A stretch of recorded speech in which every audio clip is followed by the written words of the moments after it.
Okay, hello, welcome to the Carousel podcast. I have one of my most exciting guests so far, for sure, in terms of size of influence, definitely. So, welcome to the Prudentialist. Well, thank you for having me on. I greatly appreciate it. Thank you for being here. The Prudentialist is a cultural and geopolitical commentator. He's big on YouTube. He's big on Twitter. He has an awesome Substack. That's actually one of the few that I read in full every time I get it, because everybody in our space knows you're subscribed to like so many of these things, and you really need to choose which ones you really read. But yours is one I always read because I think you have great understanding of the space. You have kind of like Astral's understanding of the space mixed with, we'll get to this, but I think my favorite thing about your work is you have a kind of legal mind. I don't know if anybody has ever said that to you, but you have a really good sense of like criteria, and you're good at unpacking like the principles behind things, I think. And so I came to really enjoy your work through a piece that you wrote about gatekeeping, which I thought was a great comprehensive sort of exploration of our space. So yeah, that's why I'm having you on. Well, thank you. I think you're the first person to say legal, which is funny because when I was in university, I was planning to go to law school. I had worked for attorneys throughout all of my undergrad. That was sort of the dream to go to since my health condition didn't allow for military service. I was like, well, I'll just find a way to serve otherwise. And I woke up towards the end of my university career managing this like 3-story residential building of just where lawyers would rent out a room or whatever to work at, and I just woke up absolutely miserable. So I guess the analytical part of the thinking stayed, but I'm kind of glad I don't work in legal. Yeah, I'm a barred California attorney. I don't know if you know that, but I didn't. yeah, so I did the whole law thing, and I am extremely glad that I'm not a practicing lawyer. Yeah, every lawyer I talk to says the same thing. They're all just like, I'm miserable. I hate this. Make it stop. They're all like, oh, how can I want to be a writer. Like, how can I do that? And I'm just like, you just got to do it. There's no answer. So I I was think, about to say you and Dan Baltic are probably the best examples of writing attorneys that like what they do. well, but I'm not an attorney. Oh yeah, but I Yeah, but mean he's with a an legal actual attorney. background, I mean, Yeah, he yeah, does yeah. it pretty well. No, yeah, and he's very funny about it. But he says that same thing. He's Dan Baltic's always like, "Fuck this. This is terrible. You're lucky you got out." I mean, it's good money, but I think I was like working as a lawyer, and I for one of the summers, and I was like, I just can't do this. It's just too terrible. Okay, so let's talk about first and foremost, we have a lot of topics to chat about here. I've done kind of a deep dive on your work. I have many thoughts about it. I think it's again really great. But the first thing I want to talk about, since this is a podcast about propaganda, first and foremost, Yeah. what is the Prudentialist? What does it mean? What does it stand for? And yeah. The story is a lot more boring than you think. So I feel like a lot of guys in their mid to late 20s kind of came up with, consuming internet culture, especially with YouTube. And like I graduated high school in 2014. Like I'm a young guy, I turned 27 this year. And, like the whole Gamergate thing happened. And I think everyone kind of got swept into the agitprop and the skeptic community and all that. And so, you listen to people like that for years. And come COVID in 2020, I was, listening to a lot of the people that I now interact with on a regular basis.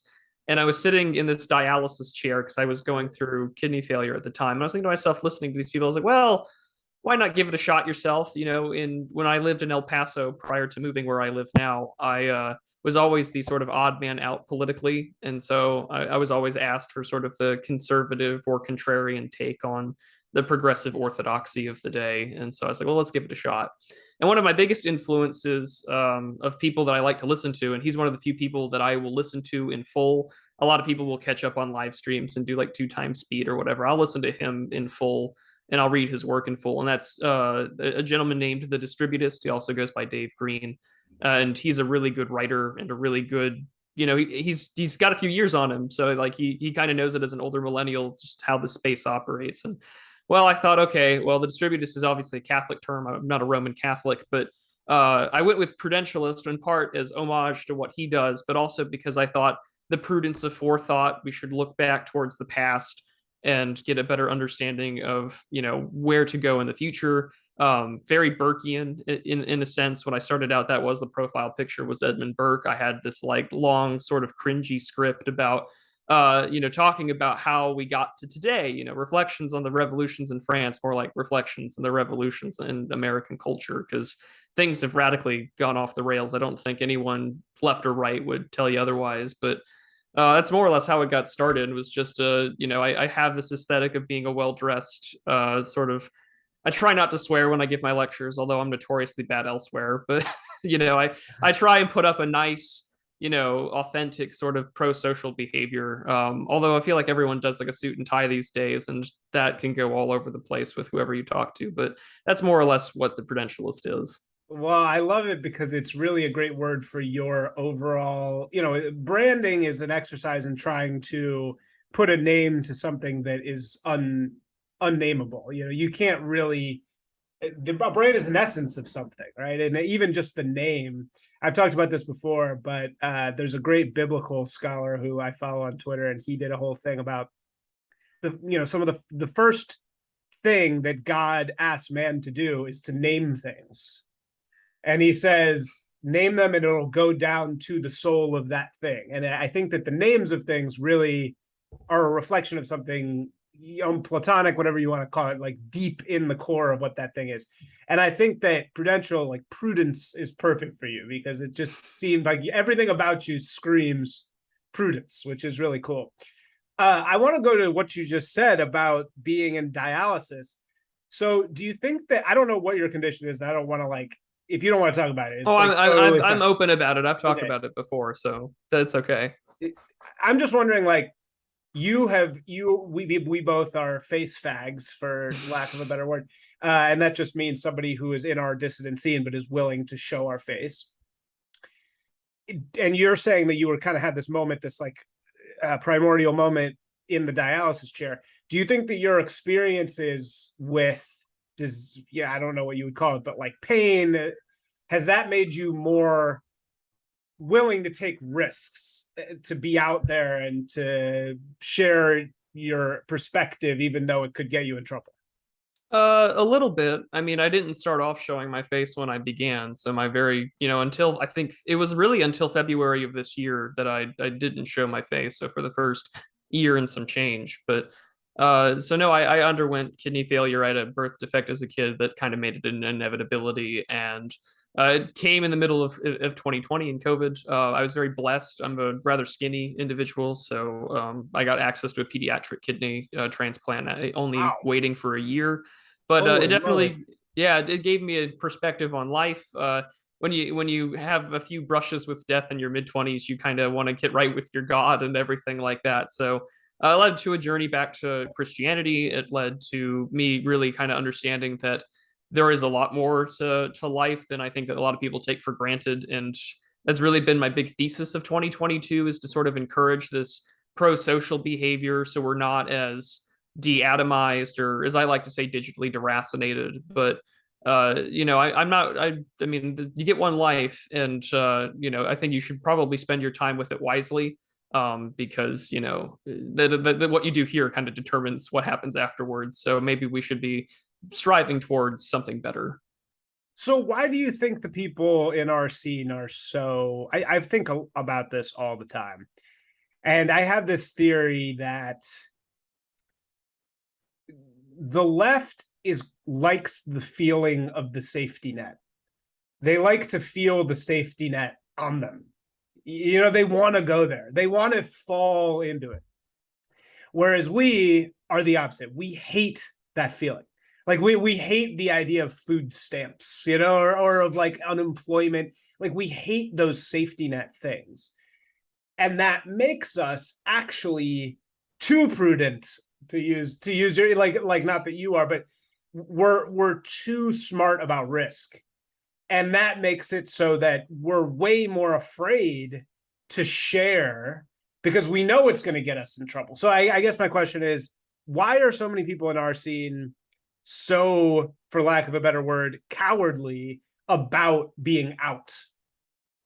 Well, if you mean being out as in showing your face or your name, Yeah. I think that I don't know if cowardly would be the right word. In part because there's a lot of things that by showing your face or using your real name, you kind of run the risk of, I mean, unless you're doing this full time, then I mean, you're probably a little safer than others. But uh, I think primarily because you don't get to say certain things out publicly if you show your face. Like, there's no way that I think you and I are going to say some of the things that we see anonymous individuals do on Twitter. And to some extent, I think that that's necessary because, as we can tell, I mean, I talked a little bit about that in the gatekeeping article, but and I talked about it as well on one of the 2 weekly shows that I do, where, you know, I don't expect like the Claremont Institute to wear frog face, you know, like I don't expect them to act or put on the garb of frog Twitter.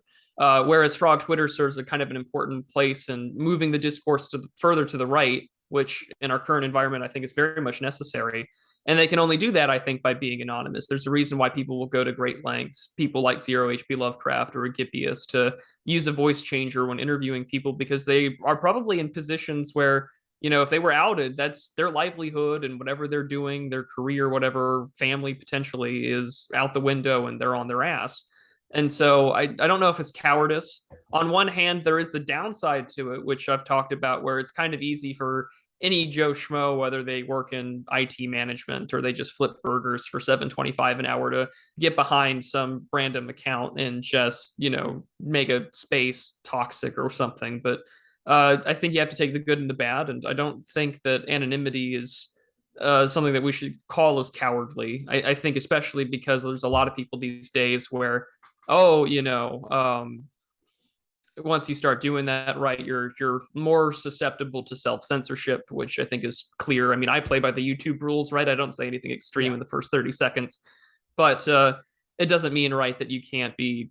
It's the nature of this sort of like everybody's a fed environment, and, you know, there's controlled opposition. And I mean, I think we sometimes buy into our own narratives too much when it comes to that, but I still think that anonymity is a thing for both protection, but also allowing you to move things in a direction that maybe people like you and I can't do. That's a great point. It's the frogs, the anon frogs serve a purpose that, yeah, they can go to a place on the spectrum that we definitely cannot go. I don't know if I necessarily agree though with the part of losing things. I don't I get I guess the question though is ultimately, okay, well, what if they weren't anon and they just said all this stuff? What would they then lose, right?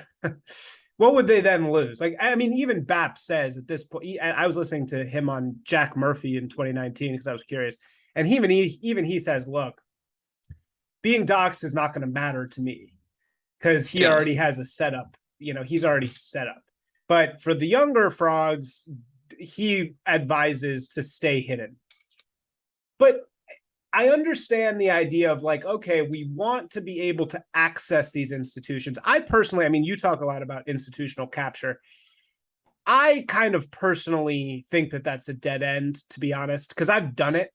And I don't think there's really that much to be gained by pretending to be something outwardly and then fighting the system from within. I just don't.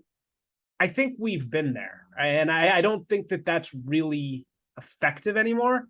So, well, I would say that's political entryism. You know, like let's go.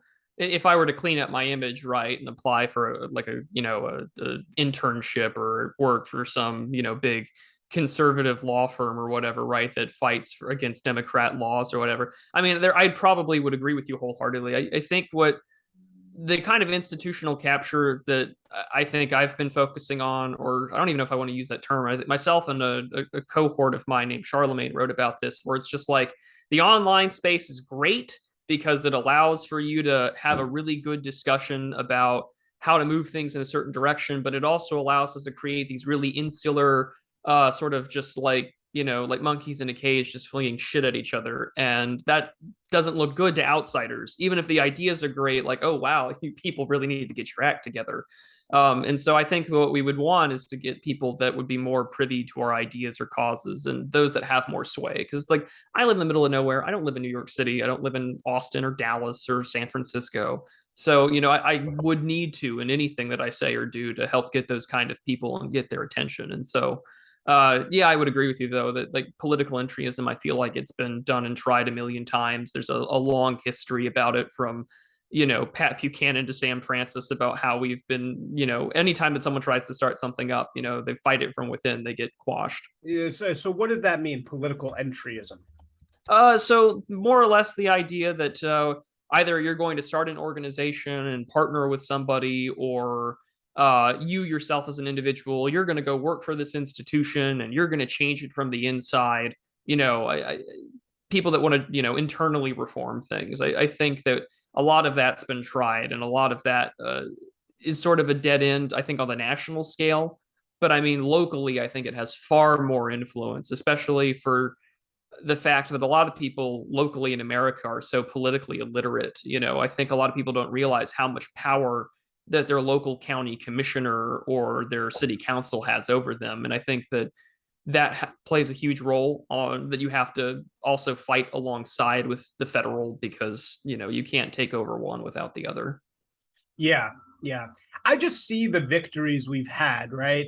And to me, it seems like the victories we don't have any victories of somebody being super high up. Can you hear this? I have of course, leaf blower outside my house. No, I can't hear you. Okay, great. That part. So the victories we have, it would seem to me, are people who are outward about it. We, even in the political sphere, I think it all kind of comes back to the realization that this is a spiritual battle. This is a spiritual and an emotional battle, right? So I'm a increasingly practicing Chabad Jew. My mother is Jewish. My father is Christian. I don't know if you know about that, but I was the biggest self-hating Jew of all time for a very long time. I completely, I actually went on TRS to talk about it. I'm completely, I get it. But what I've been learning recently is that really the problem is Jews without religion, Jews without God, is a very, there's a certain sort of status that group kind of takes on. And that was the milieu I grew up in, and I really rejected it forcefully. But you can't be, it's not good to be completely self-hating. You have to find a way to love yourself, no matter what the status. In any case, I meet with a rabbi every week, and we talk a lot about the Kabbalah and the Talmud, and there's a lot in there about the forces of the soul, earth, fire, water, air, right? I feel like in our phase today, we are at a time of total air, right? Everything is air. Everything's talking, and your identity can be whatever you want. Everything it's just out of control air. And it's funny that the word that we use for us is based, which is earth, everything. And I think that they want us to fight the battle with air. They want us to just talk and talk, right? But really, the spiritual, which is fire, the emotional, which is water, and the body, which is earth, those are the three things we need. And those are the only way that we're going to actually defeat this out of control wind air that they have, right? So when I'm thinking about what we need to do, it's this idea that a rational argument is going to win. This idea that we're going to get into these institutions and we're going to out-argue the guy who says that we should cut our dicks off. It's not, we're never going to fucking out-argue. Well, that phase died in 2014 when we were trying, the age of SJW, owned compilations, or all those when Ben Shapiro had the dunking them with facts and like that died. Like we know that route doesn't work. At this point, what I think matters more is that you have the ability to formulate a network. There are the thing that I really enjoy and the things that in sort of the YouTube community and people that I talk to is just that we formulated and we had a conference earlier this year in February in Tennessee outside of Nashville. And it was just a fantastic discussion. And the whole topic was about strategies to navigate the ruins. And it had everything from trying to synthesize the BAP concept of the longhouse with Italian futurism. You had the more traditional approaches about, getting back to the teleology of Christianity because the majority of the people there were. And it was just, those are the kind of things that I think we need to do. Like the talk with our enemies. They don't care what you say. It's the side that wants to be left alone, as Orrin McIntyre would say, is going to lose to the side that wants to win. And the side that wants to win does not care how much hot air you put out there. I mean, not to say that, things like, meme magic or other aspects, that those don't serve a purpose. They certainly do. But I think that a lot of our focus should be more grounded in the real and with networks and making friends and having people in places that you can rely on. I mean, I think one of the bigger projects that should happen in the future is some kind of mutual aid society, right? So if someone gets doxxed or fired or whatever, then you have a network and you've got people to support you because friends shouldn't be unemployed because of what they believe. But yeah, no, I do agree with that. We do a lot of talk. There's always something about some kind of discourse on Twitter, and it gets tiring sometimes because I don't want to be terminally addicted to what the latest trend or drama is. I mean, I think it's good to be able to find each other, and I think that that's the great part of this. But I just feel like at this point, right? I mean, I completely. You just put that way better than I did. But yeah, you articulated that extremely well, and I totally agree. It's about building real connections. Have you seen Align? Align is like a list of businesses that's based. No, I It's haven't. like you can like post your business. I highly recommend people doing that because I think. Yeah, and like things like Find My Friends, it's like that's what we should be doing all the time, is just building these bridges. Yeah, so let's talk a little bit about more of your work. Sure. You have we can transition this well because we're talking about institutions. I'm kind of arguing like I think it's not about I think the time of trying to infiltrate the institution is dead. You talk about institutional capture. You have a really great. I think I explored a lot of your work. I think a really great entree or whatever you would say into your work is hearing you on the Jay Burden podcast. I think you did a really good job. Like it's like very straight. Like I think you laid out your thinking very clearly there. And you say this thing about the grift of misery porn to drive votes inside institutions. I thought that was really insightful. It's like the way that these institutions, this goes back to our discussion of propaganda, documents their struggles to get money. So can you talk a little bit more about what you mean by that with regard to institutions? Well, sure, right. This kind of builds off of Moldbug's bit on Tucker Carlson about you want to create incentives, you want power, you want to create a reason for you to get grant money or to get in power, to get votes. Like the left enjoys misery porn in a way that the right does in similar ways, but for different reasons. The left will do it. Well, they'll talk about climate change. They'll talk about police violence on minorities or stop Asian hate.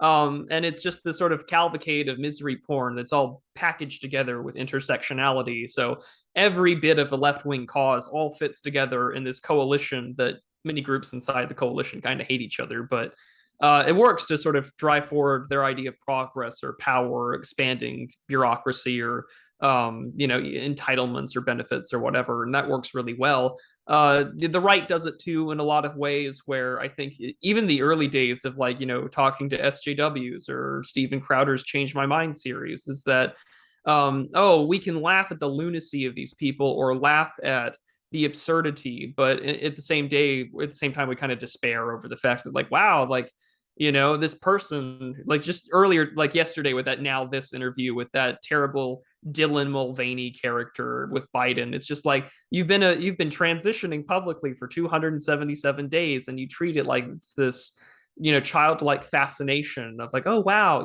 like you're again wearing femininity like a skin suit.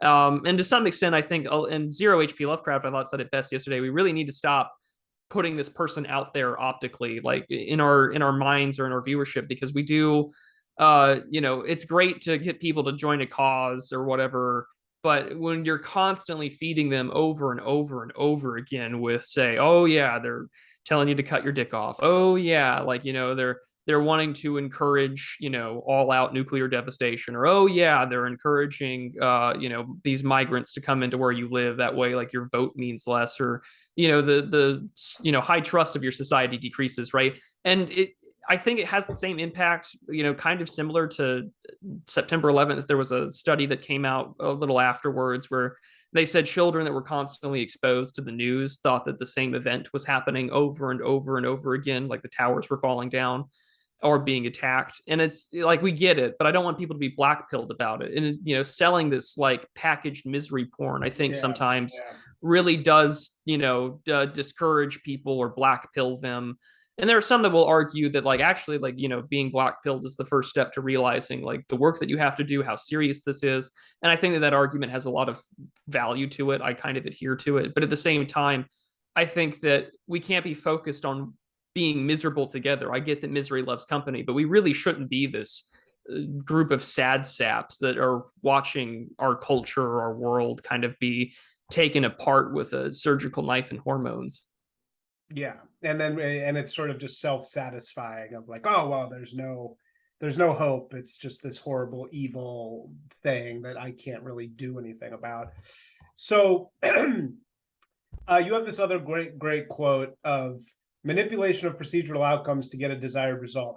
That must be a mold bug thing or something. Oh yeah, that's I think that's like chapter 7, like the dirty secret about government. And that's, if there's one thing that I think out of the entire bit of the open letter to open-minded progressives, it's definitely that phrase. Just we see it most recently with Governor DeSantis's bit about shipping all those migrants to Martha's Vineyard, because now they all have visas because they're victims of a crime. Like it's the perfect manipulation to get what you want. Let's explain this for normies. So what exactly are we talking about? First of all, we're referencing Curtis Yarvin, Letter to an Open-Minded Progressive, which is a life-changing red-pilling thing. It red-pilled me, red-pilled a bunch of people. And his overall point in this, and please correct me if I'm wrong. I think, to be perfectly honest, I've read maybe like 75% of it. I don't even think I finished it. But I mean, it's really long and it's very dense, and you need to Google things as you go. But his overall point is the notion that there is this conservative thing that has existed in America for hundreds of years is actually not true. The dominant force in American life has always been progressivism. And that progressive Leviathan is this massive, powerful, he essentially says evil force that has been manipulating people, enslaving people, destroying people's lives increasingly over and over, and that this Leviathan needs to keep eating things in order to survive. Which is why we get further and further left. It has to keep destroying this next thing, destroying the following thing, in order to basically, like a company, it has to keep growing in order to live. So that's groundwork of what we're even talking about. So maybe you can kind of like say what I'm saying is correct, or what you're saying. So with the phrase, right, manipulation of procedural outcomes to get a desired result is sort of just if you're doing a science experiment, right, at home, and the results don't match your hypothesis, then you will edit the variables or change the definitions of the words or your hypothesis itself so that the results match what you want. That's why this is why Yarvin has had such an influence on someone like Christopher Rufo. Where you can ban things, but if they can change the definitions or do it somewhere else, where it still affects your children, then what good was just saying X is banned? When you can create exceptions, to borrow a little bit from the German legal theorist Carl Schmitt, create a state of exception to the rule, then you can more or less reign over and get what you want regardless. I mean, we see this quite often in government, where if Congress doesn't do what it wants, Barack Obama would famously say, I've got my pen and my phone, I will just write an executive order to do things, which he did a lot of. I mean, presidents do, especially since FDR onward. But that's really what we're referring to in this instance, to the people listening. But I mean, Curtis Yarvin's, if you're going to read the open letter, I mean, there are some parts I think that have probably not aged as well. I would have to reread it. I've read it maybe 3 times, but the things that he cites and the books and the literature that he references, if you want to get red pilled, you read the footnotes and citations. Yeah, right. The original sources.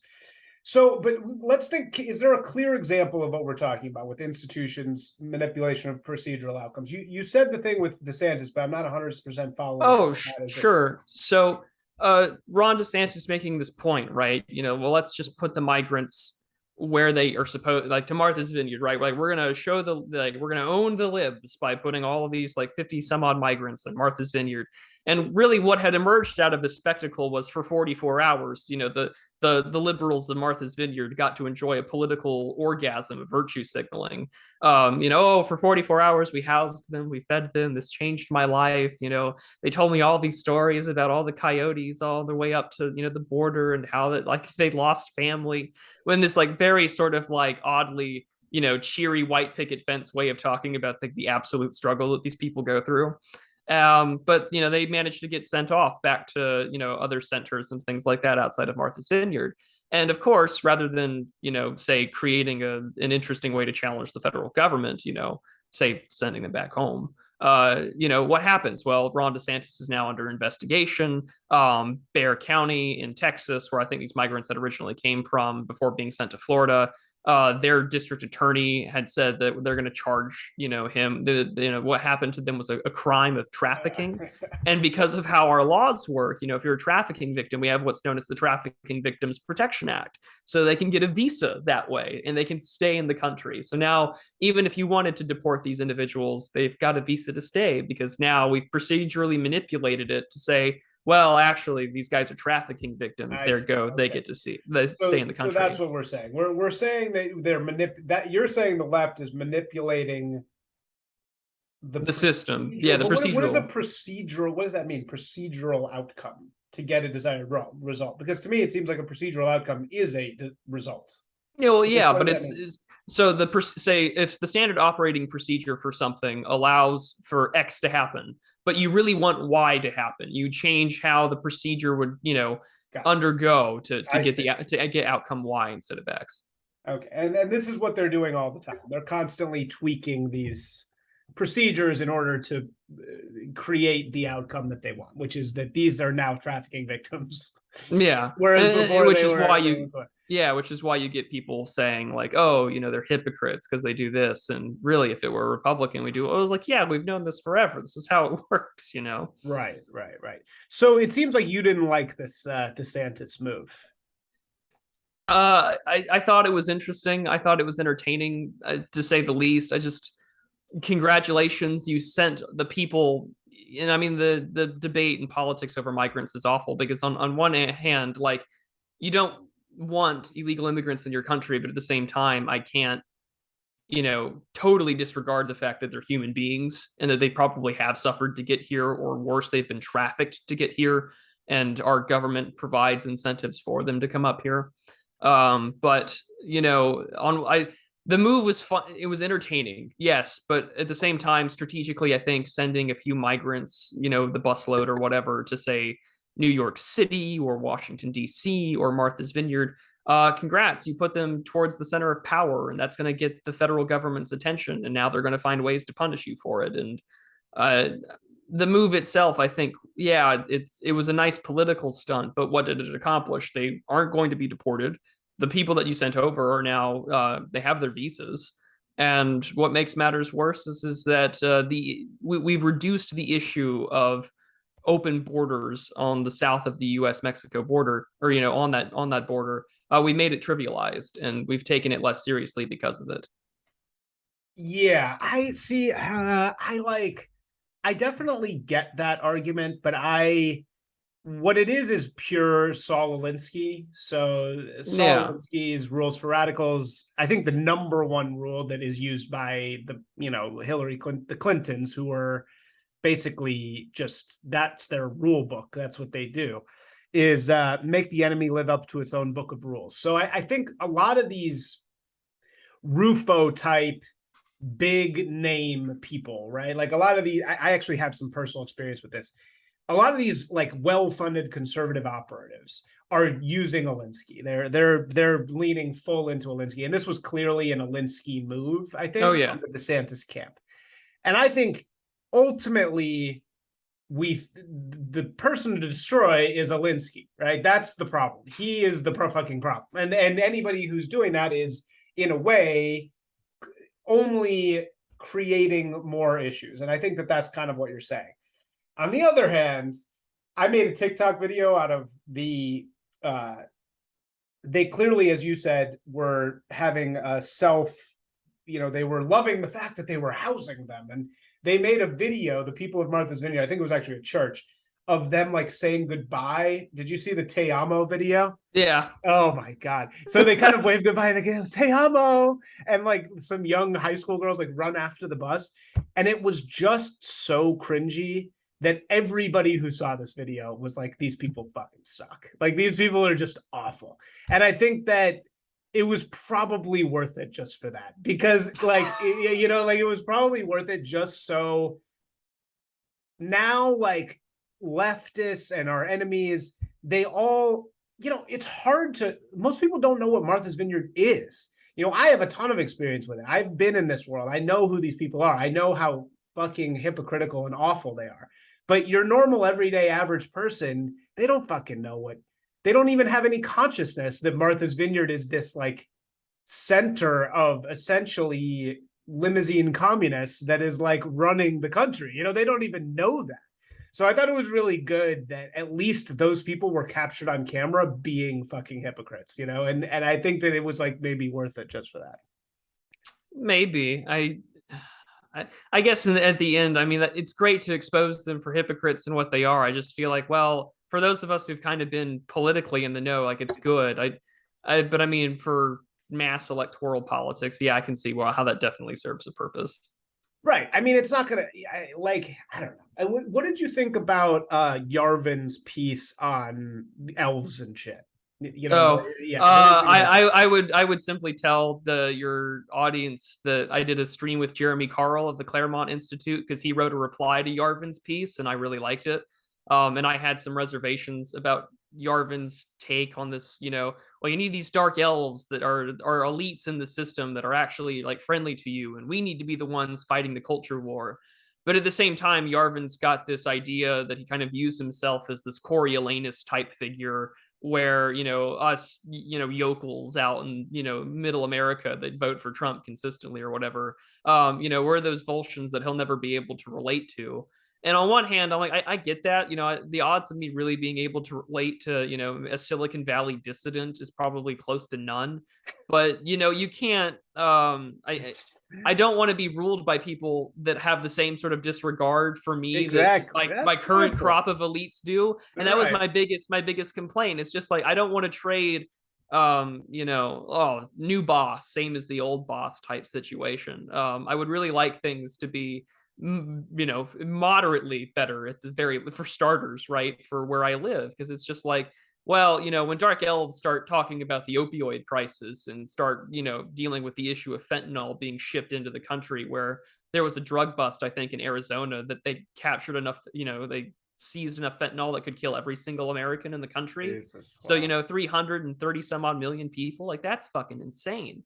So maybe get back to me when the dark elves do that. But until then, I'm going to watch my country get hollowed out from the inside in a very dejuvenalian high-low versus middle sense. And it just makes me skeptical when another sort of Silicon Valley guy wants to tell me how to to live my life, instead of the current crop of technocrats that are already in charge. So But I talked about this more with Carl. My video on it is called Beyond Elves and Hobbits. Beyond Elves and Hobbits, right? Okay, so just to catch everybody up, Yarvin published a piece that was using elves and hobbits to basically, analogize the common people and the elites in the country. And this was written after the Roe v. Wade was appealed. And it seemed that Yarvin was essentially saying, hey, hobbits, stop trying to get everybody to live by your values, in which he means banning abortion, and let the dark elves, who are like the elites who understand you better, dictate the policy. And what he's really telegraphing is we need to keep abortion around because we can't have dumb people, read between the lines there, reproducing so much. And that's clearly, he's trying to say, oh, stop putting your hobbit values on the elves. Just let us handle this. Let the dark elves handle it.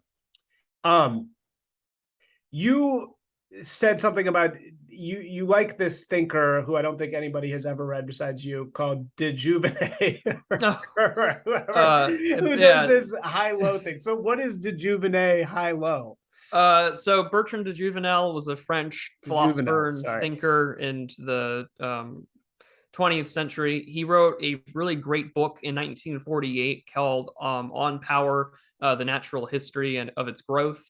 And he sort of talks about this idea of how revolution sort of happens and how classes of people want to stay in power.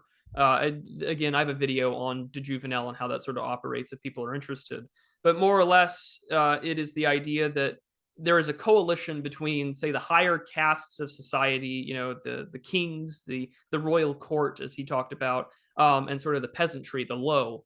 And they want to make sure that those in the middle, whether it's the aristocracy, the landed gentry, or whatever, they're either on board with the system, because if they're not on board with the system, those are the potential alternatives for power to be vested in. And so you have to squeeze out the middle and make sure that they toe the line, they play to the political orthodoxy, because if not, then, revolution comes from the middle. And you could get, disaffected kings, or most likely the peasantry, to come up and rise. And he talks about this with the communist revolution in 1917, and most especially with the revolution in France in 1789. And it's a good model for us to understand because, we have a very technocratic, highly educated elite in sort of Washington that has no problem siding with the lower classes, minority groups, individuals, all sorts of things, to make sure that they're represented, they feel heard, that they're given incentives to play along with the elites, whether that's through, entitlements and various forms of the media telling them that you're better than the other guys. And that does a very effective job at sort of keeping the middle part of the country, that red part that, Wanda Sykes said, I think on Jimmy Kimmel or whatever, that she really didn't like in the wake of Roe v. Wade being overturned, that, those are potential avenues for power, and you got to squeeze them out. So how would you characterize in that model the current peasant class? Like, who are they? What do they do for a living? Because we sure as hell don't have peasants anymore. So what are they doing? The model has definitely been adapted a few times. There's a gentleman by the name of C.A. Bond that updated it in his book called Nemesis a little more. But I mean, I think what we see is that you're watching sort of middle America definitely get eaten alive by this, whether it's just by not really focusing enough on the drug issue, or even just middle class Americans. It's really the biggest aspect of the tax base that has always been the one that gets hit with sort of these larger and larger projects. I mean, whether it's white suburbia, middle America, I mean, farmers are probably an exception to this, mainly because very large farming conglomerates receive billions of dollars in subsidies. But I mean, independent ones definitely get squeezed from it. But I mean, I see where I live, right, where I'll drive through, to get to town or to get to work or whatever, and I'll see people that live in sort of these just like, pretty decent sized houses. They'll have like a trailer or whatever. They're middle class or upper middle class. They got their Trump 2024 flags or their Let's Go Brandon flags, but like, the cities keep growing. People keep coming to where they want to live, and they're getting priced out for, places and land that's been in their house and their family name for generations. And that to me, I see as an issue. I mean, to say that there's no, we don't really have a peasant class, and the idea that, or I would say middle America is sort of the middle that's being squeezed out. Like our peasant class, however, would be those that are that probably would be destitute if not for make ready work, lower wage class positions. I mean, we feel can like kind of our current peasants are working at like the Verizon store. yeah. I feel like mean, that's the peasant the class. ones that work for that will sell cell phones, and then their social Yeah. media will talk about the need. I think that there's a pretty inverse correlation between how much student debt you have and who you vote for politically, because I feel like the more that you do have, the more you want to vote for the system that wants to forgive it for you. And Yeah. I feel like the guy that Exception. spent $50,000 and is in debt even more to get an education for a degree that's not marketable, and you're sitting there trying to sell phones or work a really crappy office job, is probably the kind of guy that they would want to side against the middle America, drives a Ford F-250 because that's what his job requires to do, kind of deal. Yeah, right. I'm just trying to like think of like how we even characterize these classes now. But I think you're right. I wrote a little bit about this in this piece that went super viral. I wrote about Montana. I was kind of trying That's to how I discovered you. It was a great piece. Oh, thanks. Yeah, that was kind of trying to characterize these classes. Although I was actually just rereading it because I'm writing another piece finally, and I do use the word bourgeoisie too many times. I think that people really were like, "What is he, a Marxist?" And so okay, cool. Well, this is going really, really well. I'm actually just loving hearing you talk. So, Oh no. no, seriously. Let's talk a little bit about your real talks, which are these great things of you fishing in a pond. I don't know, that pond must be nearby you or something. It's not a very large pond, so I'm surprised there's fish in it. Yeah. Well, I live with family. We have a 20-acre lot, and we've got a pond literally like 100 yards from where we live. So that's where I go and do it. And I it's a place where I can record footage, and I don't have to do like video editing or anything. And it's a way for me to just get unscripted takes or opinions on my mind. I did speech and debate in college and things like that, so very easy for me to articulate off the cuff. And I'll do a few recorded takes, and if I like the one that sounds with the least pauses or filler words or uhs and ums, then we'll go with that one, and we'll put it out there and have something for the audience to enjoy. Yeah, they're great. They're really good. And I actually, do you have any tips for reducing filler words? Because you're like a master at that. I would say that it just requires practice. I realized and even when I go back and watch previous live streams, I'll like really chastise myself. It's just like, Matt, you're better than this. Like, come on, you have these lovely pewter metal plates that say you're good at talking out of your ass. Why are there so many uhs and ums and pauses or filler words? But there are some drills that I like. I would tell people, like, for example, and again, I'm doing it myself. A good example would be to take a random topic, right? So say you draw something out of a hat and it says, all right, you're going to talk about fire trucks for 60 seconds. And the moment that you say, or you pause for too long a period of time, you got to restart. And that's a really good way of doing it. I mean, it's been drilled into my head because it's just like, okay, Matt, you have 30 minutes to pick a question and research it and deliver a 7-minute presentation on, what is the future of feminism in Uganda or whatever, right? So that kind of attitude has been drilled into me for 8 years of high school and university. So it's a skill that takes time to develop. Any class really on also just like salesmanship, the ability to cold call or sell things or to give an elevator pitch. I think really if you ever go to like one of those like sort of cringy Chamber of Commerce networking events where it's like these usually like middle-aged harpies that are like trying to like sell you whatever they're doing or consulting service, a lot of them will do like, all right, all the businesses here, go and do like your 15-second, elevator pitch. I think that that's a really good thing for people to learn how to do. So for anyone interested or has a podcast or whatever, I mean, develop just like a really good tagline like you see with other businesses and know what you are so you can expand on it. Right. Well, what's the tagline of the Prudentialist? Oh Lord, I don't have one. I've never given it much thought. When I started, I would tell people like, well, thanks for joining this intellectual journey, because Yeah, that's good. but nowadays I couldn't even tell you what I am now. I don't like, I'm not in any one specific camp. I'm not Yeah, in I like to consider myself relatively independent, and I'm friendly with people, and I have mutuals that have each other blocked. So it's just someone who's just diplomatically engaged with the world and doesn't right. like the project of modernity. Yeah, yeah. Doesn't like the project of modernity is good. Okay, so in one of your real talks, you talk about the attention economy, which I liked, and you say this thing over and over again about seeing your face on the screen when you're done, I guess, shit posting. And the point seems to be like that we're being attention hacked. So actually, speaking of taglines, the old tagline for the Carousel was, culture and politics and the attention economy, I think. So this is something that in the world of advertising I've dealt with a lot. People talk about this a lot, how to capture attention and et cetera. So what is your, but I would like to just ask, what exactly is your point about the things we digest, and how would we go about being more conscious of that?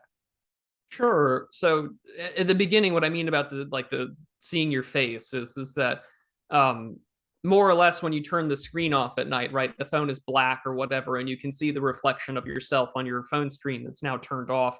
And I want people to be happy with what they see, which is basically a reflection of themselves. Because if you go to bed at night and you're done shit posting for the day, and you turn off the phone and you kind of see this like haggard fat face or whatever that's just been shit posting all day, or doing in towers on Twitter, then maybe you might want to reconsider what you're doing with your life. You want to go home and rethink your life. But the thing about the attention economy to me is that we are consuming what I think is sort of this like digital ayahuasca, right? Like we want to enjoy this experience. And I think Twitter and other online social media platforms are like a transhumanist way almost to enter an astral plane, right? Where people talk about taking DMT or peyote or ayahuasca, and they're like, oh yeah, like we saw demons, we saw people, telling us to do these terrible things, or we saw machine elves or whatever. Not to just whatever these people see on those drugs, I've never taken them, but I think that on Twitter, it has like a duality to it. Twitter has this duality of, it's both a platform, it's a plane of existence, but at the same time, it's also a drug. It's an edible, because I'm consuming this stuff, and the algorithm and Twitter and how it operates. They've got people on there that edit the algorithm. They edit how these things to be set up to be as addictive as possible. And so, we were now addicted to the substance that allows us to see other parts of the world and existences that we normally wouldn't see with our normal, eyes when we go out and do our everyday stuff.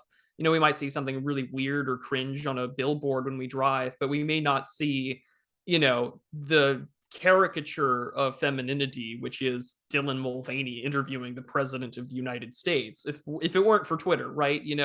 Where we're now, I'm like, oh, I'm aware of Ayaya girl, that individual that somehow got published in Reason magazine, who at one point in time defended, sexual intercourse with dogs. It's just like, to me, that would be my equivalent of like, okay, I just took DMT and now I'm listening to this like goat horned person telling me that God isn't real, right? Like, so we're all fighting for our attention, and those things strive for our attention. The other parts of Twitter all strive for our attention. The latest things that are trending want our attention.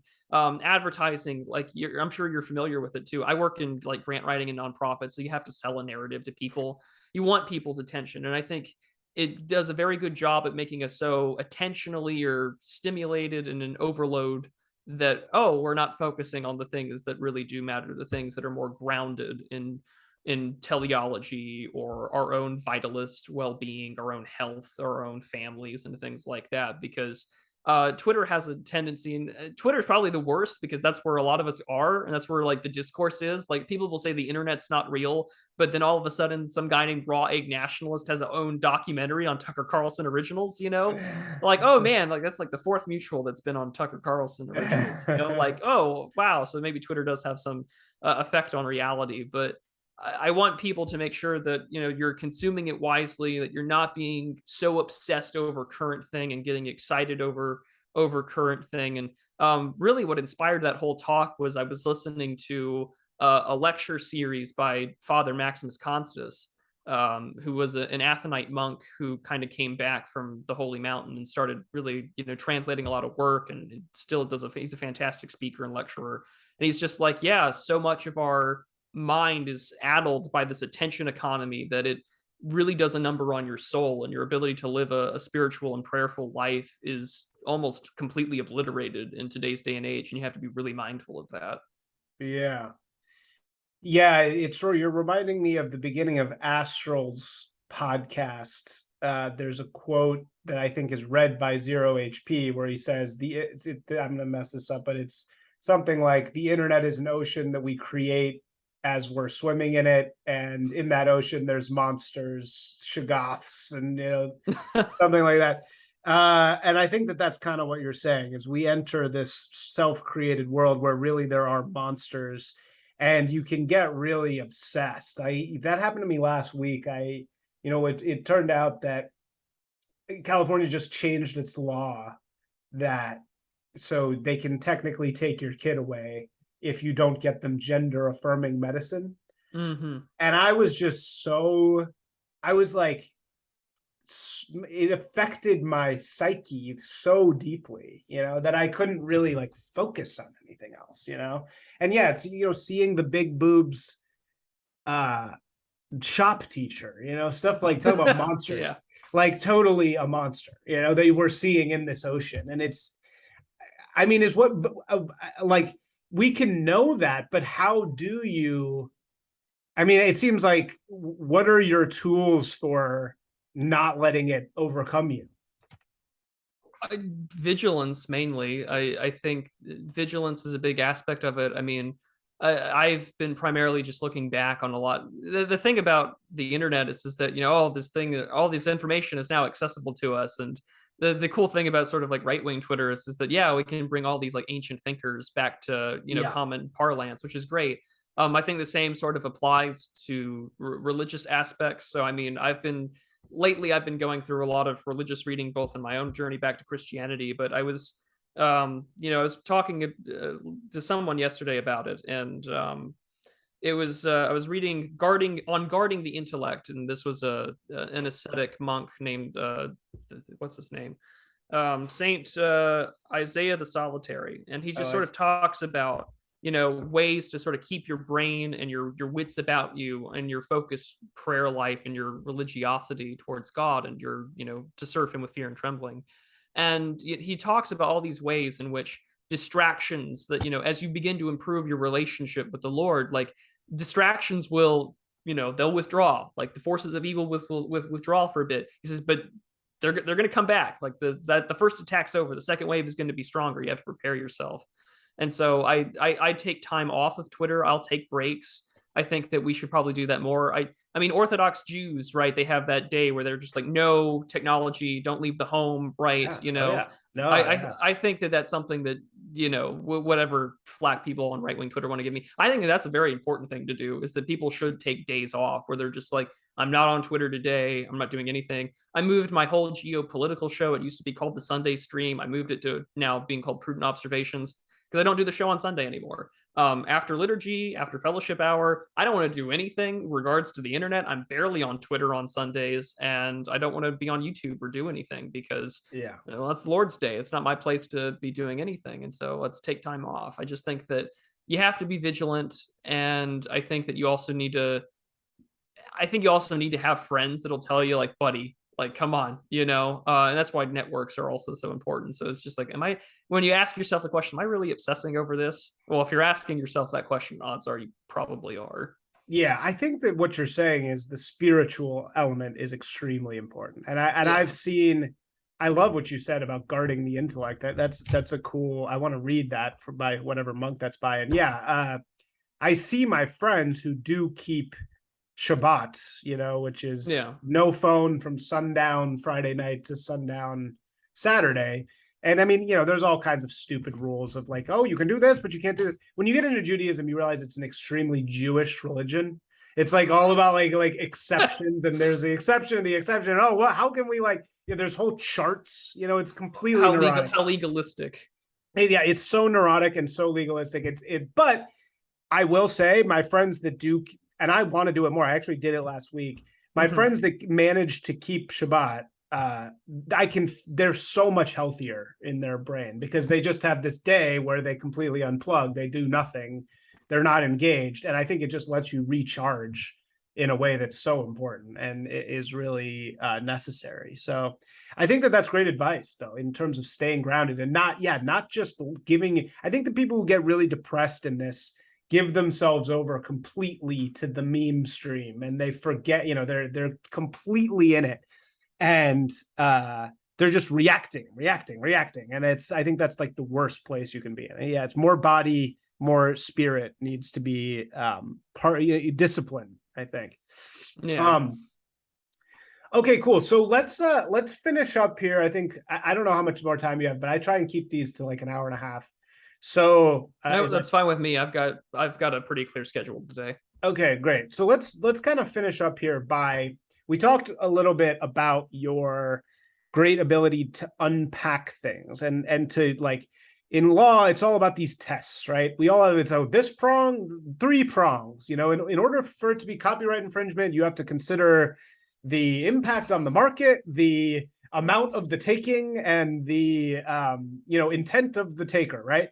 You have some really good, if looking at your work, you unpack things very well in this way of making steps. You've talked about the necessity of having a positive vision, not just a reaction, but a positive vision for a world that we want. But I haven't heard you talk necessarily about what that is. So I'd love for you to tell us, in maybe some steps, if we save, and maybe you don't even agree with this framing, but the way that I see it, if we save America or the West from this evil force that is trying to turn it into a global vacuum, which I don't even think is a person or a group of people. I honestly think I literally think it's evil. I mean, I'm not even kidding. And a vacuum looks evil. But anyway, what does the world after this look like? What's the positive vision? That's the big debate, though, right? Is that you'll hear time and time again people quote Jonathan Bowden and say, you need to clear them out. These guys need to go. Clearly the situation is, foobar. We got to get them. They got to go out. The question then always gets oriented around the question of, well, okay, say that happens, then now what? Right. It's like that sort of post-credit scene of Finding Nemo where the rest of the fish escape the dentist's office and they get into the ocean and they're still stuck in their plastic bags. And the pufferfish goes great, now what? How do we get out of this? How do we get out? And that's a good question. And that becomes the thing that I've been thinking about a lot is, well, what does the positive vision for America look like? I think that you can be anti-progressive as much as you want, but you do need to stand for things. And I think the guy that has the answer, or at least a piece of the answer, is again sort of the gentleman that I do listen to all the time is the distributist. A while back, in I think the beginning, the late fall of 2020, he did a video called "To Be Right Wing in 9 Points," and it wasn't anything that told you that you had to be mega base, you had to say the certain 14 words or whatever. It was just you need to have some teleological grounding. You need to believe that you're going to leave something behind that is greater for your children, that whatever you've done is going to be better off for your progeny. You need to understand the importance of hierarchy, sovereignty, etc. Very basic things that are good starting points to go forward. And those are the things that I would definitely keep in mind is that whatever society that we're going to put forward as a positive vision, it needs to be something that recognizes, I think, the value that individuals have, not in the progressive sense of, oh, everyone is special, everyone can do what they want. The whole 2 consenting adults thing, it's not hurting anybody. That needs to go for starters, I think, in this positive vision. Secondly, it would probably be something along the lines of the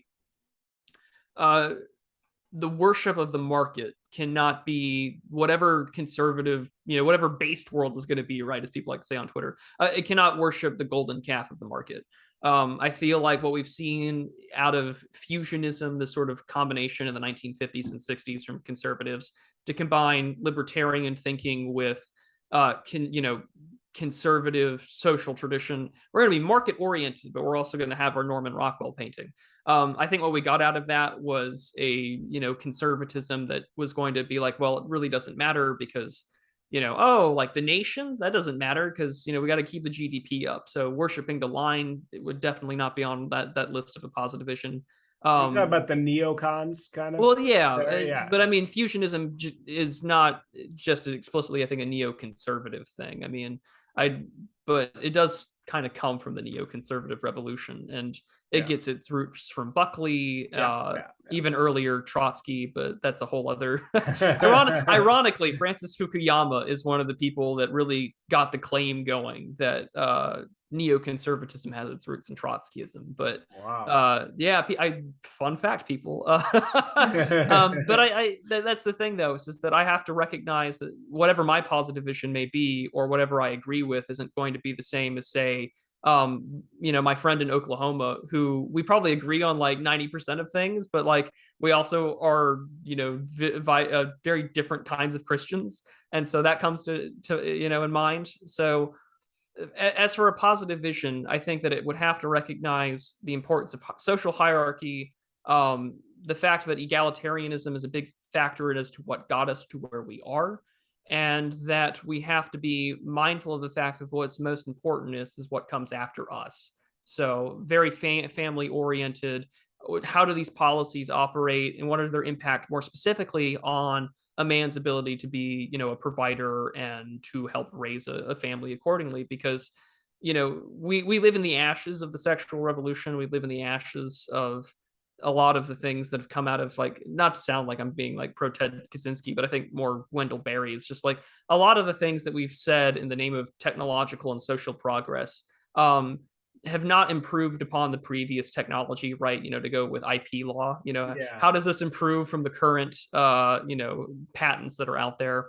Right. The positive vision would have to incorporate, well, how does it improve the current condition in ways that build upon what is already existing? Like, are you only improving, or are you radically throwing the proverbial baby out with the bathwater? And that's sort of going to be, I think, my focus in 2023 is what that positive vision is, because I've spent all of 2022, and I'm going to have I don't know when this will come out, but on my channel, I will give my event speech that I gave in February of 2022, which is all about how to not be digitally deracinated, how we can psychologically triage people, bring them out of the digital and into the real, and how we can improve things locally on the ground.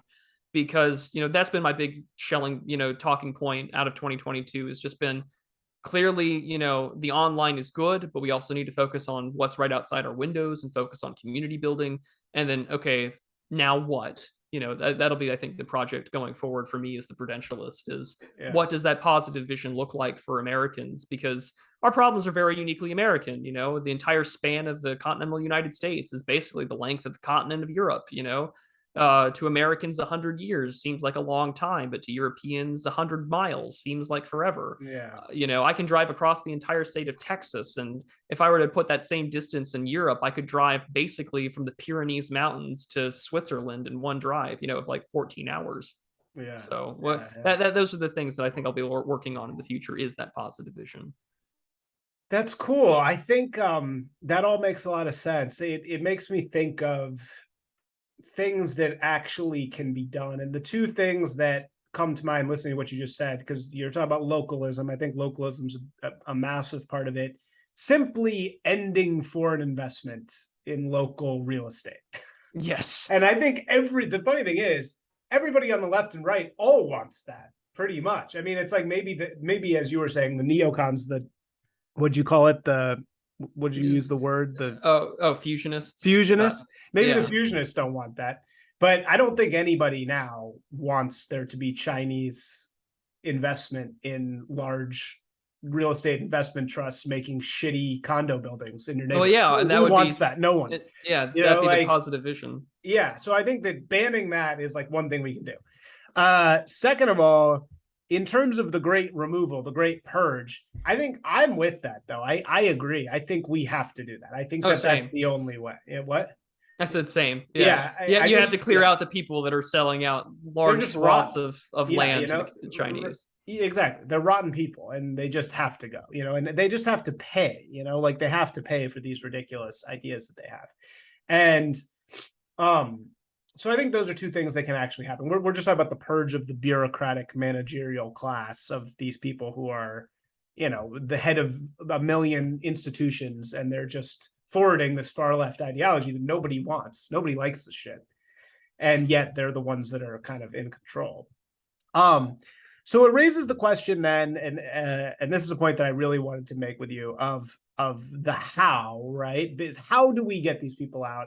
How do we go back to a more family-oriented, more localist, more substantive world? Here's the issue that I see, right? Mm-hmm. We have this great thing that we see on Tucker Carlson, that we see everywhere, of good times make weak men make bad times make strong men make good times, right? And we are here in the, where are we? Bad times make strong men, right? That's like kind of like where we supposedly are. We're in the bad times. The weak men have made the bad times.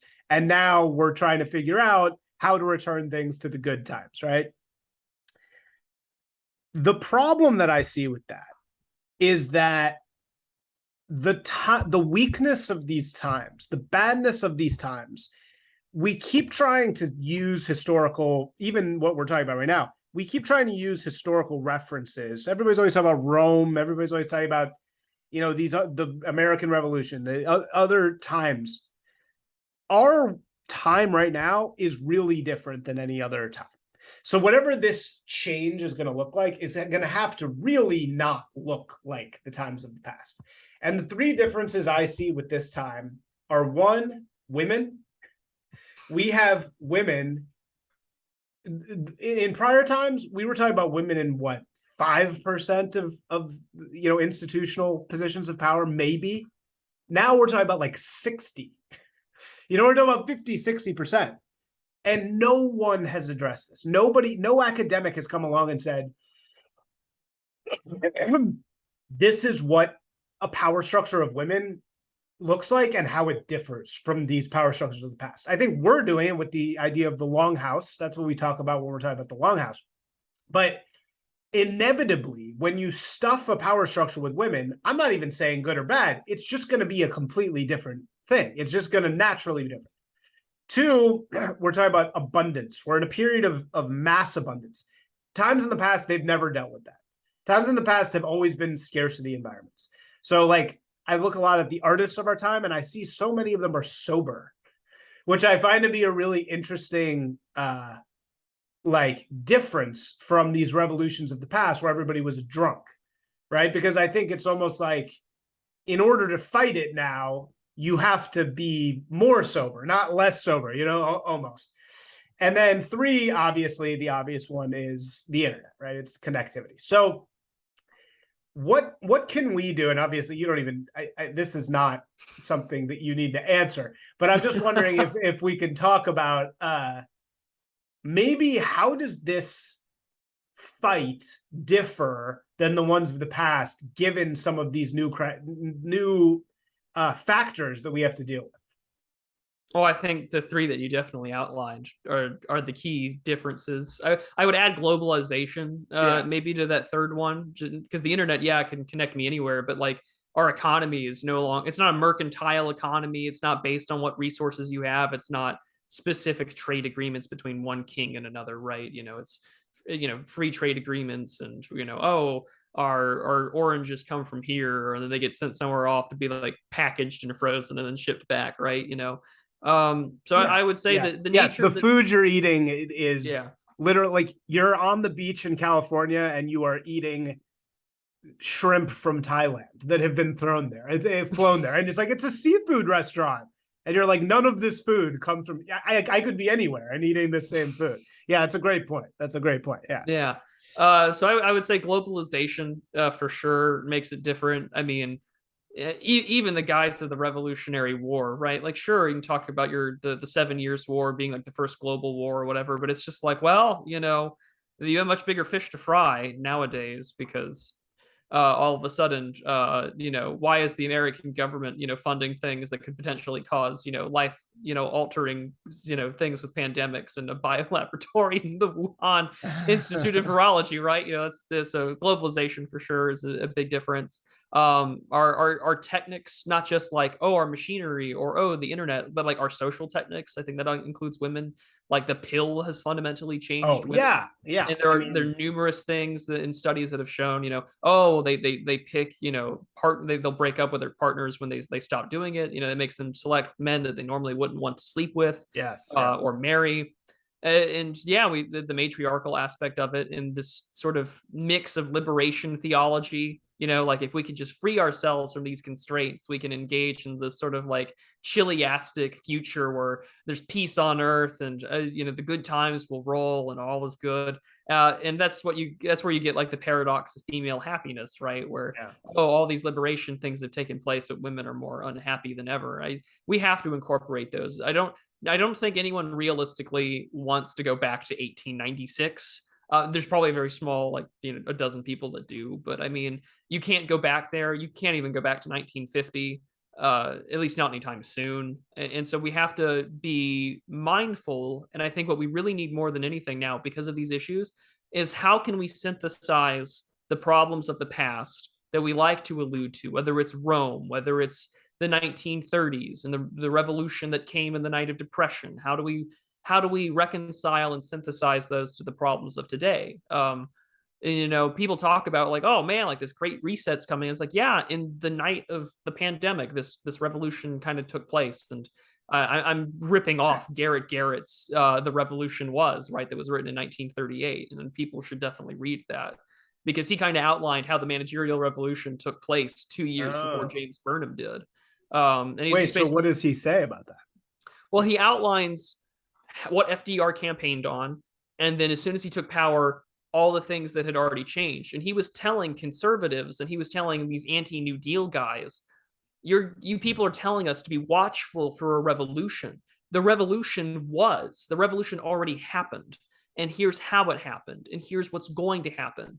The thing that makes Garrett's work so interesting is like in 1938, you probably had a chance to actually clear them out and take them back a little easier than what we do. But he does offer ways and means of like, well, here's the areas of the economy that would need to be reversed. Here are the structures and the laws that would need to do so. And so I think that's our most contemporary example rather than going back to the days of Rome or the days of the American Revolution. I think that's dead on. I mean, and you're 100% correct that the revolution has already happened. We're living in the after effects of the thing that it already occurred. And it would be great if we had an FDR to come around and even if it was stuff we didn't like, tell us what had happened. Because that's a big part of the thing. That's a big part of the problem is they pretend that nothing has changed. They kind of pretend that this is always how it's been. It's always been completely wrong to not give your kids hormone pills. Like, well, who could ever think that was a bad thing? Like Biden just said that. And it's this total 1984 like thing where you're like, what?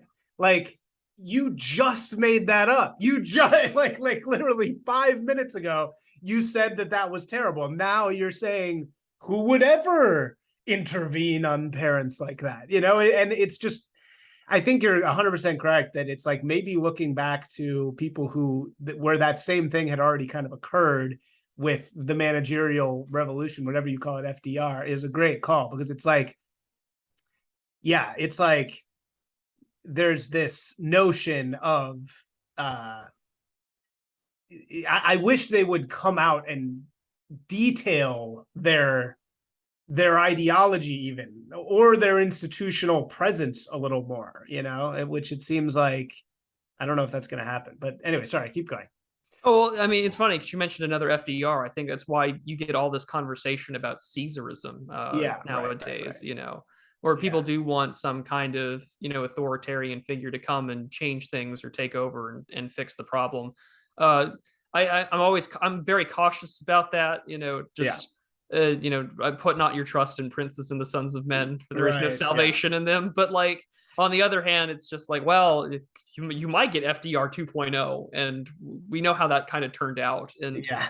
maybe we shouldn't be embracing 1930s New Dealerism as our kind of way forward, because that only prolonged the Great Depression, Very and true. Very good point. his cronies got us into World War II. So maybe we shouldn't. Yeah, and set up the Civil Rights Act and everything. So yeah, no, I think that's what to say to Moldbug, right? Is like, hey, maybe we shouldn't be using this terrible example as the example, and because he's kind of saying that it's like this Red Caesar, new FDR, let's return all the power to the president.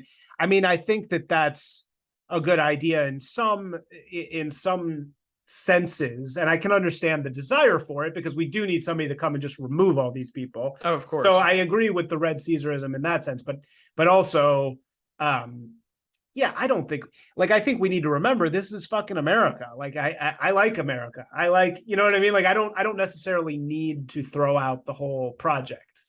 Yeah. So yeah. Yeah, that I agree with. I can understand being against the attitudes of what the U.S. government is doing, clearly with foreign policy and everything like that. Like, yeah, I want that to end too, because Yeah. we're heading towards disaster, on a nuclear scale, and we should be very mindful of that. But on the same time, it's just like the people that are, whether through a layer of irony or that they genuinely mean, like, oh, it's all got to go. I'm like, I don't think I can, get on board with that, buddy. I kind of like where I live. I have skin in the game. you know. Yeah. Right. Right. Are you starting a family? Do you have a family? Is that something new you're working on? It's something that I would like to have happen, but Okay. at the current moment, no, I'm not married. Okay. But that's you're working on. Are you you said you're not Roman Catholic. Are you Catholic at all? Or are you doing the Orthodox? Well, I throughout 2020, I went to numerous churches that were still open. I mean, even with the mask and social distancing, I visited Catholic churches. I visited as many Protestant services as I could, and I had a friend of mine named Robert who kind of really had suggested, well, why don't you just look at an Orthodox church?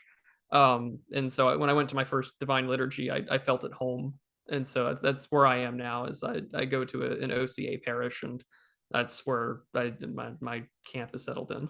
That's great. I'm talking to more and more men of your age who are finding the same thing.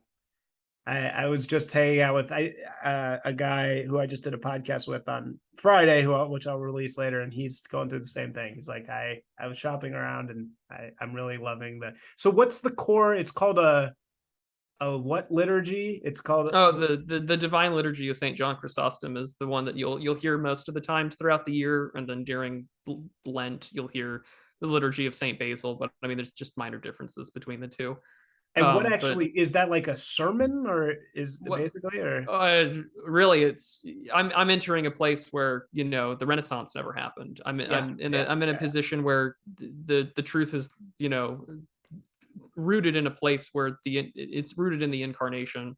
The liturgy is this sort of bridging of connection where we're here in God's kingdom. I'm here where the Lord is present. I mean, He's present everywhere, but I'm in a place where I'm to engage in sacramental living and communion with God.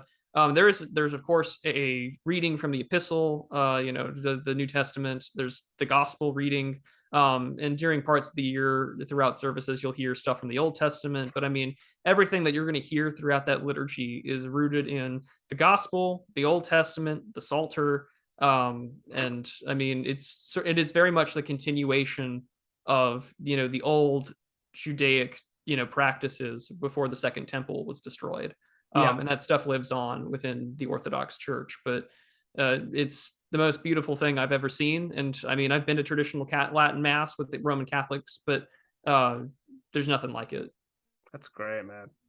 The return of orthodoxy. Yeah, I mean, I'm doing it in the Jewish way too. So I feel you.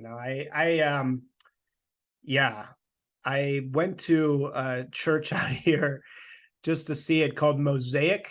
which is like one of these sneaker geek dad churches. You know, like, have you seen these sneaker?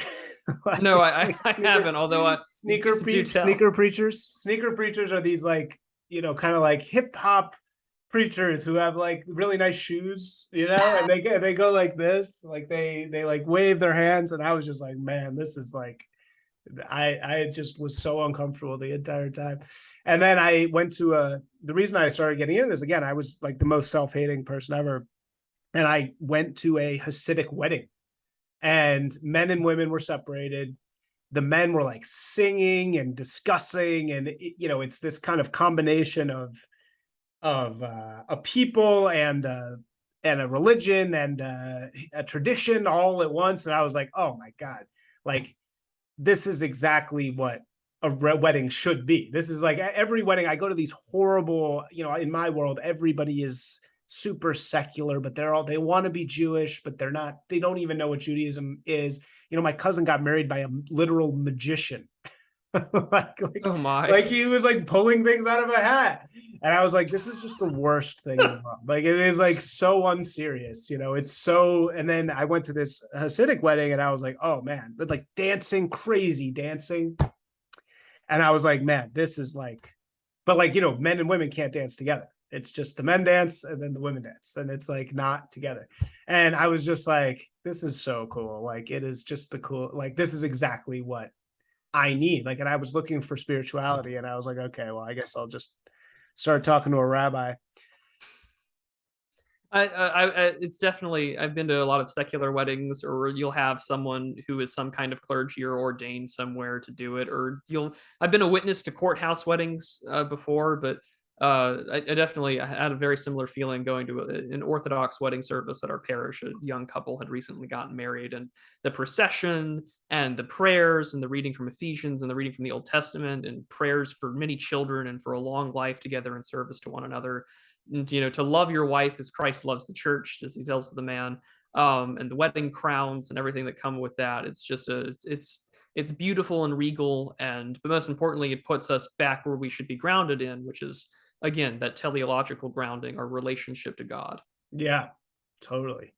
So is it possible, like, I don't know, I know a lot of men are kind of doing this Orthodox thing, but are there a lot of women in the church? Or are they like Polish or something? Like, I mean, like, are they, yeah, who are Well, they? I mean, I live in the middle of nowhere, so it's just, for us, it's a bunch of Anglo converts and a few of the founding members that were of you know, Slavic descent, but also Yeah. very much American. But I mean, the women, I think, are more on board with it than the men are, especially if they're married and are interested in the church, because, you know, their focus, of course, is on the family. So I mean, we have more women and children at our parish than we do men. They're, myself included, there are only 3 bachelors there. And so Really? it's Wow. just a very, very big and populous place. And so it's very much a place where, you know, I think that a lot of men get into it online, but I didn't find my religion through Twitter, right? Like, every religion's got a weird part of it, right? Like the New York Times did that article, like, weird Catholic Twitter. You know, every religion's got their own little niche online community. I didn't find religion through there. It was more like, well, Matt, you're on dialysis and you've just come back from this like post-op infection that almost killed you. So maybe you should get right with God in your mid-20s. And so now that you've had this very real brush with your mortality, so I just started visiting and started asking questions. And so yeah, when I travel around, I've met friends through other parishes and whatnot, and it's just been I'm always surprised to see who you're going to run into in people's life stories of how they come back to religion. A good friend of mine, you know, he sings in a choir, but he used to be a professional poker player, and then kind of realized that life's really stressing him out. So he kind of stopped and found God. And so it's a beautiful thing that it's not just I think on the internet, because, you know, religion and politics kind of go hand in hand. You know, it's a very masculine space, but in the real world, it's very much men and women together. Yeah. Yeah, that's great. No, yeah, it's very true. Very true. And it's great that you found that. It's just really encouraging to see that, you know. And I think the another factor maybe we could put with this revolution is the lack of what you've been through, the lack of near-death experiences. You know, I think the fact that young men haven't had those makes them fucking idiots. You know, it makes them not understand what spirituality is, because they've never gotten close enough to they've never gotten close enough to it. They've never gotten close enough to their own mortality to see that there's so much more. I mean, like, that the idea of being an atheist is actually in every way as insane as believing in God, if not more so. They just have never gone to the lengths they need to go to in order to see that.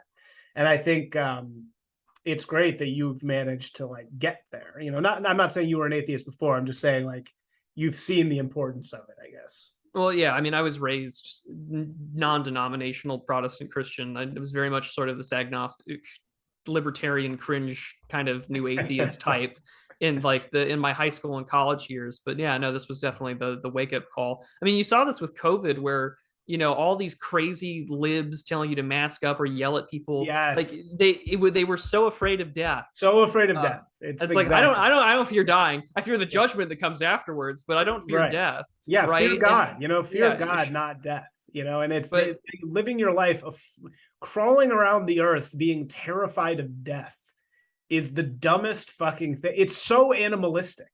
It's like you're literally an animal. You're just like, like a twitching like animal who's just constantly acting as if you're gonna die at any moment. And it's like being a human is literally not doing that. And I just think it's so crazy that people live their life that way. It's this like pharmaceutical death fear cult. It's so I think the reason I became me is I come from an ultra lefty family who was like this. They were terrified of death at every moment. And everything was, we need to go to the doctor right now. I had terrible asthma. I almost died many times because I had terrible asthma. But what is actually asthma? Asthma is basically over medicating your kid to the point where they have this like panic reaction to everything. And that's what my asthma was. And getting over it was literally a mental exercise. I had to like go to the lengths that I was afraid to go to. I had to like go, without an inhaler, go sleep in a room with cats, in order to like do something. And doing those things was how I got over it. And it was just, that was literally me. I always had a relationship with God, even from being a little kid, but that was reforming this relationship instead of with fear, with like, it's inarticulable, but like it was with something, like saying, my life on this earth is not going to be dictated by constant fear of death. And it's so simple once you get through it. But so many of our brethren are stuck in this mind prison of just terror. And I think God is the only really way to get out of that. Yeah, people, like you'd said, they don't, and especially when you said animal. I mean, the new atheist bit where they're all like, "Yeah, you're just this like sack of like meat with bones, and we're just a tiny nothing," And it's just like, well, why would you dare do that when you were made in the image and likeness of God? I mean, people don't, I think, especially for Christians and those that are like sort of Christian new atheists or whatever, it's like you've spent your entire time fearing death when you've literally been raised in a religion, or you've lived in a cultural religion that has told you to not be afraid. Yeah. Like to deny the logos incarnate, for me, it's just like, well, you're going to be miserable, and that miserable, you're going to try and drag us all down in your misery, but and to be persecuted is a blessing. And so I'm not too worried about that. Exactly. And their happiness comes from the relief of terror, the momentary relief of terror. And that's what they're seeking. And that's why they're all taking pills and drinking, which I'm very guilty of.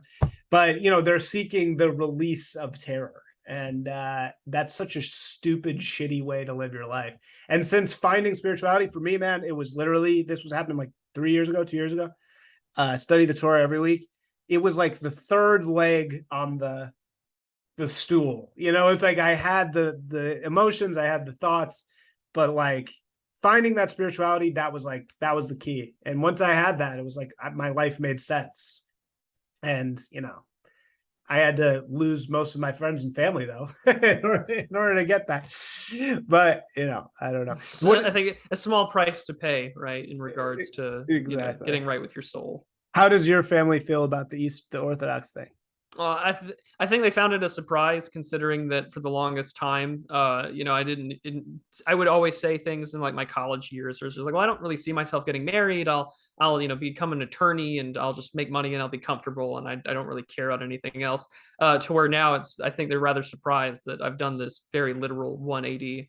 They both work and they both make do. I wish they would go to church any kind, but they're rather encouraging. I think the person who's the happiest is my grandmother, because she's a very diehard Southern Baptist, which is just very happy I found Jesus again. So I was like, despite our very different thoughts on theology, it's she's very happy about it. So I haven't lost any friends or family due to religion, thank goodness. Politics a few, but I'm kind of okay with that. Yeah, right. You want to lose those people. That's what I've realized. That you just get rid of all of them. Anyway, okay, let's wrap this up here. Anything you want to? So you've talked a little bit about your work next year, maybe boiling down what this positivist vision looks like, which I'm super excited about. But in the meantime, I think you're really doing the hard work, which is we need people to do that, and so you're doing it. What can we? Is there anything you want to talk about that you're working on now? Where can we find your stuff? I would like a little bit of a brand architecture of, because you have so many different like things. It's funny because I'm working on a welcome to the channel or welcome to the Prudentialist video, so people know what my content is about. So that answer will be out very soon, actually. But as for what I'm currently working on, I'm working on a series of essays that I'll have hopefully out by the spring of this coming year. So it'll be a book that'll be out on just living in flyover country. I call it the dispatches from the imperial heartland. That's what I'm working on. There's the working title, and it'll be stuff from my Substack, but also a few essays that I've written that no one has seen before. So that's definitely what I'm currently working on. That's my big project. But for those interested, there's a great little friendly version of Linktree called findmyfriends.net, FRENS.net/the Prudentialist. You can find me on YouTube, Substack, Telegram, Odyssey, Gab, as well as Rumble. So just to make sure that I'm everywhere in case, one day Susan or Parag decides to get rid of me from the Bird app or YouTube. So I'm a little bit of everywhere, but the main content that people will always expect from me is every Saturday at 1 p.m. Eastern. That's Prudent Observations. That's where we cover geopolitics, theory, what's currently going on in the world. On top of that, I'll do random scripted videos on culture. I try to do one every couple of weeks or so. But I'm really putting a lot more focus into the Substack, and that's just prudentialist.substack.com, Prudent Perceptions. And I'll write a little bit on culture, foreign policy, the things going on. I'm going to hopefully put out a short article today on the news about Rishi Sunak being the new prime minister of the UK, because it reminded me a lot of what Jonathan Bowden said with the election of Barack Obama. So but you can find me there at findmyfriends.net, the Prudentialist. And if you're an audio guy, then you can always just listen. But I do YouTube videos as well as a lot of essay writing. But how do we listen? This is my biggest frustration, because I'm a total listen guy. I don't watch because I'm just always on like moving around. So how do I listen? Because I don't have YouTube Premium. I actually tried to do Odyssey, but it was the same. They also don't let you just Well, it sounds like what it sounds like then is I've got to find like an anchor or some kind of FM type deal to make that happen. I also have started all of my scripted videos. I've started putting up on Substack as well, so people can listen there. But that way, it's another avenue for me because I can upload videos to Substack, so I can upload to all my other regular places and then Substack. Oh, so you upload direct to Substack? Yeah, I do. That helps a lot for videos that are the real talks or the scripted ones, so people can read the script if they want or listen to it. But if now that you're telling me that you're a big audio guy, then I will find a way to make sure that my stuff is available on a like some kind of podcast type deal. Well, just because the thing that happens when you try and listen to audio on YouTube, it doesn't it's like it gets screwed up because when the screen goes blank, it stops. Yeah.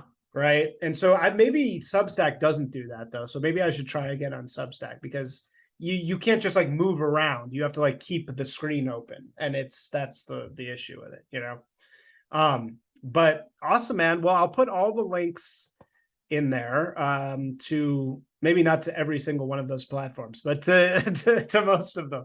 I think it's great that you're all over all of them though. It's very smart to be doing that. Well, thank you so much for coming on. I really enjoyed this. And anytime, open invitation. Come back whenever you want to show something. I'm here. Well, I greatly appreciate it. And thank you so much for the invitation. Yeah, of course. Okay. Take care.